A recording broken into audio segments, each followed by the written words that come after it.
tugeze ku nyigisho ya kane muri dogitirine, inyigisho nzima z'itorero. Twatangiriye ku nyigisho zitubwira iby'icyaha, twakurikijeho inyigisho zitubwira iby'agakiza, twakurikijeho inyigisho zo kugaruka kwa Yesu. Ubu tugiye gukomeza hamwe n'abatwumva inyigisho z'itorero. Turabanza gusoma isobanurwa, ariko inyigisho z'itorero muri rusange zigizwe n'ibice 7. Igice cya mbere cy'itorero, itorero ni iki? Igice cya kabiri cy'itorero turareba amazina yitiriwe itorero. Igice cya gatatu turareba amazina yitiriwe abera b'itorero. Igice cya kane turareba ubuzima bw'abakristo mu itorero, ubuzima bwabo babayeho bate, bakwiye kubaho bate. Igice cya gatanu turareba inzego mu itorero n'imirimo.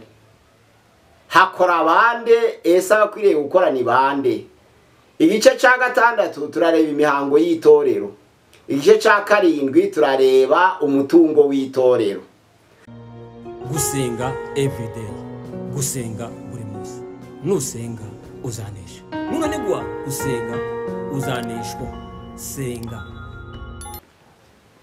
Turabasuhuza bene data abatugana kuri channel yacu ya gusenga everyday. Turavuze ngo muraho neza. Tugiye gukora ikiganiro kivuga ku by'itorero. Tugeze ku nyigisho ya kane muri dogitirine, inyigisho nzima z'itorero. Twatangiriye ku nyigisho zitubwira iby'icyaha, twakurikijeho inyigisho zitubwira iby'agakiza, twakurikijeho inyigisho zo kugaruka kwa Yesu. Ubu tugiye gukomeza hamwe n'abatwumva inyigisho z'itorero. Turabanza gusoma ijambo ry'Imana ryanditswe mu byakozwe n'intumwa ibice 20:28 twumvuka tubwira. Haravuga hati: mwirinde ubwanyu, murinde n'umukumbi wose umwuka wera yabashiriyeho kuba abarinzi, kugira ngo muragire itorero ry'Imana iryo yaguze amaraso yayo. Tugiye kuganira ku itorero. Iri jambo itorero rifite uburyo butandukanye risobanurwa, ariko inyigisho z'itorero muri rusange zigizwe n'ibice 7. Igice cya mbere cy'itorero, itorero ni iki? Igice cya kabiri cy'itorero turareba amazina yitiriwe itorero. Igice cya gatatu turareba amazina yitiriwe abera b'itorero. Igice cya kane turareba ubuzima bw'abakristo mu itorero, ubuzima bwabo babayeho bate, bakwiye kubaho bate. Igice cya gatanu turareba inzego mu itorero n'imirimo. Hakora bande, ese abakwiriye gukora ni bande. Igice cya gatandatu turareba imihango y'itorero. Igice cya karindwi turareba umutungo w'itorero. Tugiye gutangira rero n'igice cya mbere sobanura ngo itorero ni iki. Itorero ni iki koko? Turavuze ngo murinde n'umukumbi umwami yabashiriye ko kuba umurinzi, kugira ngo muragire itorero Imana yabahaye, kugira ngo muriyobore, kandi Yesu Kristo yacunguje amaraso yayo. Itorero rero ni umukumbi w'abantu barenze umwe bizera Yesu Kristo. Bikomoka mu ijambo ry'ikigiriki risobanura ngo ecclesia. Ecclesia mu kigiriki rifitwe n'amagambo abiri. Amagambo abiri, ijambo rya mbere ni kaleo, irya kabiri ni ek bisobanura ngo hanze, naho kaleo bisobanura ngo guhamagara. Bantu wa mubumbe w'abantu bahamagaye kuva mu bisi, mu banyabyaha, kugira ngo baje hanze y'abanyabyaha bakora umurimo w'Imana, basohoza inshingano bahawe, nibo bitwa itorero.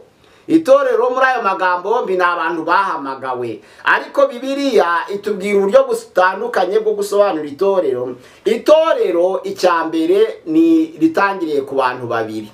Hariya muri Filemoni umurongo wa mbere kugeza kwa 2 haravuga ngo njyewe Paulo, imbata Yesu Kristo, na Timoteyo, turakwandikiye Filemoni ukundwa, dusangiye umurimo, na Afia mushiki wacu, na Arukipo umusirikari mugenzi wacu, n'itorero ryo mu rugo rwawe. Itorero rya mbere ni umugore n'umugabo nubwo baba batagira abana, iyo bumvikana ni itorero. Baba bafite abana rikaba ari itorero rushitaho, kuko ijambo ry'Imana rivuga muri Matayo 18:19 ngo aho babiri bari cyangwa batatu bateraniye, iyo bahuje umutima, icyo bazasaba cyose bazagihabwa. Nicyo Yesu ya Kristo yatangira avuga ngo aho babiri bari cyangwa batatu bateraniye, iyo bahuje umutima nta macakubiri ari hagati yabo, icyo bazasaba cyose bazagihabwa, kuko ari itorero.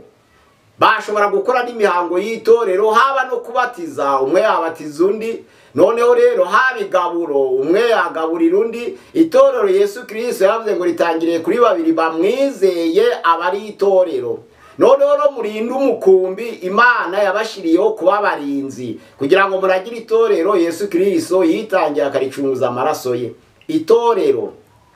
Itorero ni itsinda ry'abantu runaka bahuje kwizera bateraniye hamwe. Hariya noneho muba ibyakoze ni mu gice 11 umurongo wawo 22 havuga itorero. Kandi itorero ry'i Yerusalemu ryari rigizwe n'abantu, umubare ntabwo uvugwa. Itorero ryo muri Antiyokiya ryari rigizwe n'abantu benshi, ariko itorero nuwo mubumbe w'abantu bahamagawe kuva mu bisi kugira ngo baje hanze bakora umurimo w'Imana, basohoza inshingano Imana yabateguriye. Itorero mu bundi buryo ni asambure. Iri asambure yanditswe mu Bakorinto ba mbere 14 ku murongo waho wa 19 ni iteraniro. Iteraniro naryo ni itorero ku ijambo ry'Imana avuga ngo iyo haje ururimi rusha mu iteraniro, ubonye urwo rurimi rusha nabanze yasaba ubusobanuro, noneho abone guhaguruka aruvuge kugira ngo ubutumwa bwiza buvuye ku Mana bugere ku itorero. Iyo bugeze muri ayo materaniro, iteraniro rero risenga bahuje umutima, nabo ni itorero. Itorero rero, iteraniro byanditswe hariya mu Baroma igice cya 16 umurongo wa 5, ni iteraniro ry'abera. Twumvise itorero ko ari umugore n'umugabo n'abana. Iyo bahuje umutima basenga aba ari itorero ry'Imana, niryo ryibanze. Byanditswe no mu Bakorosa ibice 4 umurongo waho wa 15 avuga ngo muntahirize abera bose barabatasha, untahirize itorero ryo mu nzu yawe. Nukuvuga ngo itorero ryo mu nzu. Hariya mu Bakorosayi ibice 4 umurongo waho ni wa 15 haratubwira hati, Abakorosayi ibice 4 umurongo waho ni wa 15 haratubwira hati, muntahirize bene data b'Ilaodikiya na Numfa n'itorero ryo mu nzu ye. Bisobanura ngo itorero ry'ibanze ni iry'umuryango, umugore n'umugabo n'abana bari kumwe. Iyo bahuje kwizera nta macakubiri ari hagati yabo, riba ari itorero ry'Imana. Noneho twumvize ko itorero ari wo mubumbe w'abantu batangiriye kuri babiri bakazamuka.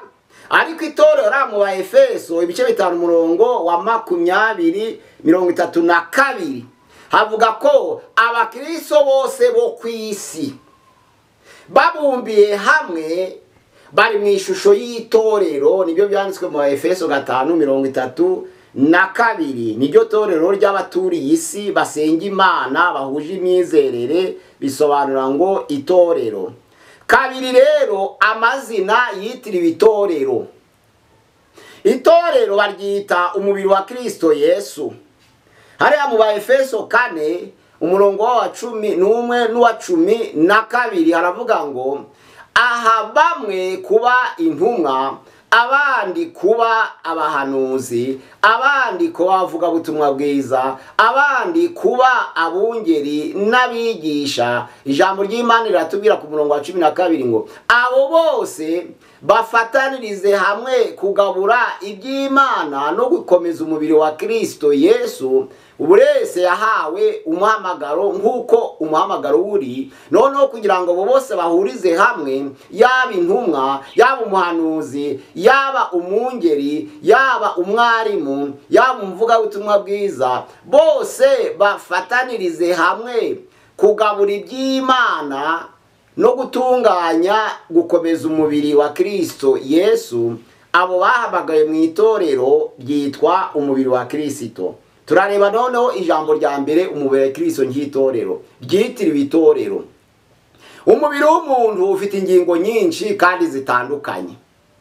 Umubiri ugizwe n'amaguru, ukagirwa n'amaboko, ukagira n'amaso, ukagirwa n'amazuru, ukagira n'umunwa, ukagirwa n'amenyo, ukagirwa n'umusatsi n'izindi ngingo zose ntabashije kuvuga, ariko izo ngingo zose ziteraniye hamwe nizo zuzuza umubiri w'umuntu. Ijambo ry'Imana rero rivuga ko itorero ari umubiri wa Kristo Yesu, ariko Kristo akaba umutwe. Izo ngingo rero z'umubiri w'umuntu nazo iyo zifatanirije hamwe zubaka uwo mubiri wose ukuzura, ariko ingingo zose ziri hamwe, kandi za ngingo zigakomeza umubiri iyo zikora ibintu bimwe. Ni ukuvuga ngo iyo urutoke rurwaye ijisho rirarira, iyo ikiganza kirwaye ijisho rirarira, iyo ijisho rirwaye umuntu ntasinzira, ubwonko burahungabana. Noneho rero hari icyagenewe gukorwa n'amaboko ku mubiri w'umuntu, ariko amaguru atabasha gukora. Hari icyagenewe gukorwa n'izuru, guhumeka no kwihumuriza, umunwa utabasha gukora. Hari icyatunganirijwe gukorwa n'amenyo, ariko amaso atabasha gukora. Amaso arareba, amatwi arumva, izuru ririhumuriza, amenyo arahekenya, noneho umunwa uradufasha tukarya kugira ngo tugaburire wa mubiri, amaboko agakora imirimo, tugakora umurimo w'Imana dukoresheje amaboko, amaguru akagenda mu nzira y'Imana, amatwi akumva iby'Imana, amaso akareba iby'Imana. Iyo mirimo yose dukora dukorera Imana, iyo ifatanirije hamwe twubaka umubiri wa Kristo Yesu. Bagereranije n'itorero n'abera batandukanye, bahawe impano zitari zimwe, kandi bakomeza itorero iyo batagize amacakubiri hagati yabo. Ni ukuvuga ngo hariya mu Byakozwe n'Intumwa ibice 12 umurongo wa mbere havuga ukuntu Herode yibatsiye itorero ry'Imana, ngo arabafata ahagurukira kubagirira nabi, abashira mu nzu y'imbohe. Ijambo ry'Imana riravuga ngo amaze kwica Yakobo mwene se wa Yohana, abayuda barishima, arabanezeza, ariyongeza, afata Petero nawe amushira mu nzu y'imbohe, bategereje ngo Pasika nirangira mushira abayuda bamwice. Ariko ijambo Petero arindiwe mu nzu y'imbohe, ijambo ry'Imana riratubwira ngo abera nabo bakomezaga kwinginga basenga ntawagiye mu kazi. Ni ukuvuga ngo iyo umwe yabaga agize ibyago mu itorero, ibyago byabaga ari ibya bose. Ikintu ibindi itorero rero, iyo haje ikintu cy'umugisha kije ku muntu umwe, aba ari umugisha wa bose. Iyo haje ibyago aba ari ibyago bya bose. Nizo mpamvu Petero afungiwe mu nzu y'imbohe arinzwe. Abera b'Imana ntabwo bigeze baja mu kazi mu mirimo yabo bihariye, ahubwo baricaye hamwe baraterana baramusengera, kuko bumvaga ko iyo Petero aboshwe nabo ubwabo baboshwe. Ntabwo rero inono ryakomereka ngo ijisho ryishime, ntabwo ukuboko kwarwara ngo ukuguru kunezerwe, ntabwo izuru ryarwara ngo amaso anezerwe. Ni ikibazo gikomeye iyo umukristo agihuye n'ibibazo, abandi bakristo bakabireba nk'ibitariho, kandi bari bakwiriye kubisangira, kuko ingingo z'umubiri iyo rumwe rubabaye umubiri wose urakomereka ukababara. Ariko ijambo ry'Imana rivuga ngo twese turi ingingo z'umubiri wa Kristo Yesu. Yesu Kristo akaba umutwe w'itorero, ni ukuvuga ngo niwe wabyaye itorero. Twebwe rero nk'abera twari dukwiriye gufashanya tukuzuza ka karindwi cy'Imana yadusigiye. Izo ngingo z'umubiri wa Kristo zisabwa karindwi cy'Imana kasigiye ingingo z'umubiri wa Kristo nikwaka, ni ukuvuga ngo muri Yohana igice cya 13:34 haravuga ngo bene data mbasigiye itegeko rishya kugira ngo mukundane, nibwo ab'isi bazamenya ko muri abigishwa banjye. Ni ukuvuga ngo akuzuye karindwi, ingingo ya mbere ni ugukundana, iya kabiri ni ukwemerana, iya gatatu ni ugukomezanya, iya kane ni ukwakirana, iya gatanu ni ukwigishanya, iya gatandatu ni uguhugurana, iya karindwi ni uguhumurizanya. Ni ukuvuga ngo kariya karindwi kuzuye cy'Imana muri Yohana 13:34 mukundane, abantu nibabareba bazamenya ko muri abigishwa banjye. Abantu benshi basenga nk'isoko, ariko ntihagire umwe wita ku bibazo bya mugenzi we. Umubabaro wa mugenzi wawe wari ukwiriye kuba umubabaro wawe, kuko umubabaro w'urutoke uhinduka umubabaro w'ijisho, kuko umubabaro w'amano uhinduka umubabaro w'amaboko, kuko umubabaro w'umutwe uhinduka umubabaro w'umubiri wose. Noneho rero za ngingo ziri ku mubiri w'umuntu iyo zifatanije zikamenyana ibibazo, nibwo zubaka umubiri ukomeye. Abakristo mu itorero kuko buri wese afite role ye, haba ku mpano twahawe impano zitandukanye. Ijambo ry'Imana rivuga ko hari impano kandi buri wese yahawe impano ukwe undukwe, ariko umwuka wera uzitanga akazigaba uko yishakiye. Ubwo rero abanyempano kuko bahawe impano zitandukanye baruzuzanya, haba n'imirimo yo mu itorero abantu bakuzuzanya. Hariya mu Baroma 14 umurongo waho wa 19 haravuga ngo mwemerane. Hariya 15 umurongo wa 7 aravuga ngo mukomezanye. Hariya Abagalatiya 6 umurongo wa 2 aravuga ngo mwakirane. None Abakolosayi 3:16 haravuga ngo mwigishanye kandi muhugurane. Abatesalonike ba mbere 5:18 haravuga ngo muhumurizanye. Iyo abakristo bageze ku rwego rwo gukundana, bakagera ku rwego rwo kwemerana, bakagera ku rwego rwo gukomezanya, bakagera ku rwego rwo kwakirana, bakagera ku rwego rwo kwigishanya, bakagera ku rwego rwo guhugurana, bakagera ku rwego rwo guhumurizanya, nibwo noneho abera b'itorero batunganya ibyo kugabura no gukomeza umubiri wa Kristo Yesu, kandi buri wese agahabwa nk'uko akennye. Umuntu akazirikana ibibazo bya mugenzi we. Wababara nanjye nkababara, waba uri mu nzu y'imbohe nanjye sinsinzire. Ariko birababaza iyo umuntu ahuye n'akaga, yaba ari mu nzu y'imbohe abandi bakaja mu mirimo yabo, bamwe ntibanamugemurire, umuntu akarwara ukwezi nta bakristo baramusura, umuntu akaja mu nzu y'imbe ukwezi nta bakristo basengana baramusura, bamara bakavuga ngo twese turi ingingo z'umubiri umwe. Ntabwo waba utagira ukuguru ngo ugire amahoro, ntabwo waba utagira ukuboko ngo ugire amahoro, ntabwo waba utagira amenyo ngo ugire amahoro, kuko buri rugingo rw'umubiri rufite role yarwo kuri uwo mubiri w'umuntu kugira ngo bikomeze wa mubiri. N'abakristo rero kuko bahawe impano zitandukanye kandi bakaba bafite abutitide, ubushobozi bw'imirimo butandukanye, iyo bakoreye hamwe nibwo binezeza Imana, iyo bakoreye hamwe nibwo bakomeza wa mubiri Kristo abereye itorero, iyo bakoreye hamwe nibwo umuntu adahura n'ikibazo ngo kimunanire kuko bagifatanya ari benshi. Kandi iyo ibyago bisangiwe biroroha, ariko iyo ibyago byirundanije ku muntu umwe biramunanira. Nanizo mpamvu iyo habaye ubukwe mu itorero abantu bakaguhana burakunanira. Iyo habaye ibirori by'umunyetorero abandi ntibabijemo biramunanira, ariko iyo abandi abantu babyitayeho abo musengana bakababara nk'uko nawe ubabaye, ijambo ry'Imana riravuga ngo mubabarane n'abababara. Ni Abaroma 12 ku murongo wa 15 haravuga ngo mwishimane n'abishima, mubabarane n'abababaye. Ni ukuvuga ngo icyago kigeze kuri mugenzi wawe musengana nawe kikurye nk'aho ari icyawe, nawe wumve ko yikoreye uwo mutwaro, kandi niba ari ibyishimo by'umugisha byageze kuri umwe muri bo babisangire.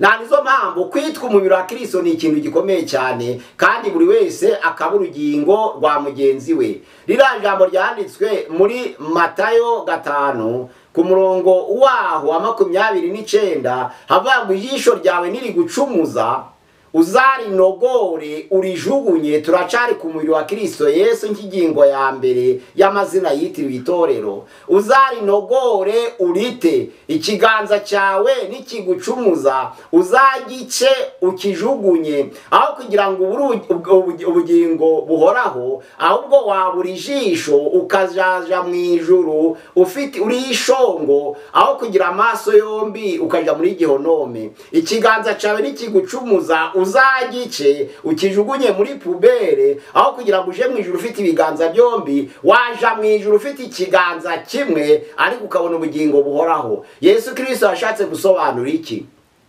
Hari igihe umuntu ashobora kugera mu kaga cyangwa agahura n'ubukene, ni ibisanzwe, noneho hakagira umuntu uza akakubwira ati ndagutabara ariko dukoresheje inzira zitari iz'itorero. Ni ukuvuga ngo ndakwereka aho turiba, cyangwa se ndakwereka aho turasahura.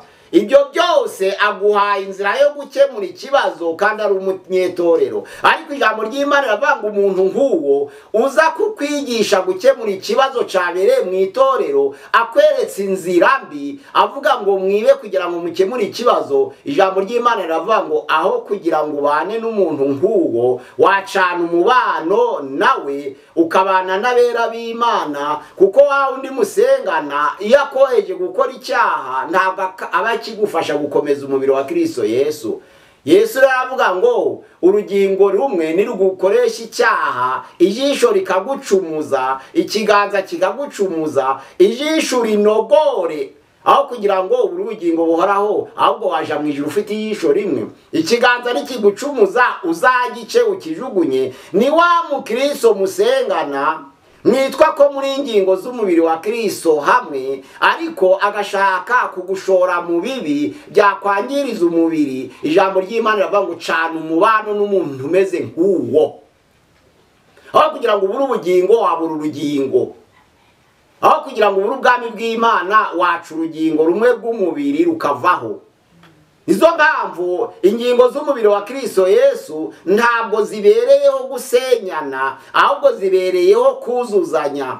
Kandi kuzuzanya kugera ku ntego yako iyo kuriya ku buryo burindwi bwo kuzura kw'Imana busohoye. Ni ukuvuga ngo gukundana, kwemerana, gukomezanya, kwakirana, kwigishanya, guhugurana, guhumurizanya. Iyo byuzuye karindwi bakita karindwi k'Uwiteka ku ngingo z'umubiri wa Kristo Yesu, nibwo abantu babasha kuzuzanya byimbitse by'ukuri, noneho bagakomeza umubiri wa Kristo. Ntabwo abantu bose banganya kwigisha, ariko uwigisha yahumuriza abandi. Ntabwo abantu bose banganya guhanura, ariko uhanura yahumuriza abandi. Ubwo rero kwitwa umubiri wa Kristo Yesu ni ikintu cy'ingenzi kandi gikomeye, kuko Yesu Kristo ari umutwe w'itorero. Ntabwo Imana yishimira ko haba amacakubiri mu ngingo zigize umubiri umwe. Iyo haba amacakubiri mu bayoboke b'itorero, Imana irababara cyane. Bamara baje gusenga bakita ingingo z'umubiri umwe, ntabwo ari byo. Noneho ingingo ya kabiri yitiriwe itorero ni inzu y'umwuka. Petero ya mbere ibice 5 haravuga ngo mwubakwe nk'inzu y'umwuka. Tuhasome Petero ya mbere, turareba ibice 2:5 haravuga ngo, Petero ya mbere 2:5 aratubwira ngo kuko mu byanditswe harimo ya magambo ngo dore ndashira muri Siyoni ibuye rikomeza imfuruka ryatoranijwe kandi ry'igiciro, kandi ryizera, uryizera ntazakorwa n'isoni. Noneho rero ara ku murongo wa 4 aravuga ngo nimumwegere, niwe buye rizima ryanzwe n'abantu, ariko ku Mana ryatoranijwe riba iry'igiciro cyinshi.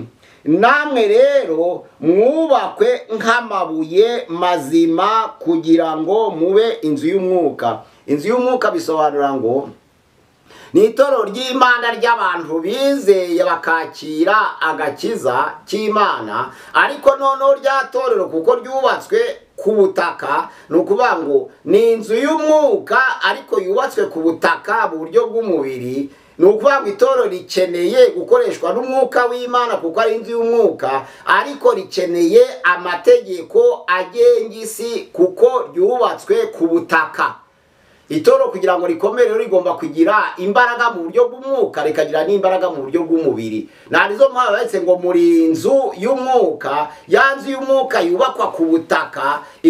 Itorero ni inzu y'umwuka kandi yubatswe ku butaka. Nanizo mpamvu ijambo ry'Imana rivuga ngo twubahirize imbaraga z'itorero mu buryo bw'umwuka, ariko kuko ryubatswe ku butaka twubahe n'inzego za leta. Nuvuga ngo itorero rija mu mwuka rikirengagiza ubuyobozi bw'isi rirasenyuka, n'itorero naryo rigendana n'ubuyobozi bw'isi rikirengagiza imbaraga z'umwuka naryo rirasenyuka. Nuvuga ngo itorero kuko ari inzu y'umwuka rikaba ryubatswe ku butaka, ntabwo ryakwirengagiza imirimo ikorerwa ku isi. Nizo mpamvu biriya kuzuzanya twavugaga, harimo impano twahawe n'Imana kugira ngo zose umwuka yaduhereye kugira ngo zikomeze umubiri wa Kristo Yesu, tukagira n'imirimo zo gukomeza imibiri yacu kugira ngo noneho ibibazo byose twaba dufite turi muri iryo torero bibashe gukemurwa nuko twafatanije. Imana yacu dusange kandi dukomeze kugira ngo twumve ko turi ingingo z'umubiri wa Kristo Yesu, kandi buri wese yishiremo ko ari urugengo rwa mugenzi we. Noneho rero ibyago byaje mu itorero bibi bya bose, n'ibyishimo byaje mu itorero biba bya yose, kugira ngo wamugisha Imana itanga w'umwuka w'umubiri twese tuwusangirire hamwe. Nibwo Imana izatureba ikatwishimira ikavuga ati ririya ni itorero koko ryubatswe mu buryo bwiza kandi mu buryo bukwiye. Noneho bakaba abashitse bo kugabura ibyo gukomeza umubiri wa Kristo Yesu. Muze rero dufataniriza hamwe twubaka itorero rigabura iby'Imana no gukomeza umubiri wa Kristo. Imana yacu dusange kandi dukomeze mu izina rya Yesu. Amen.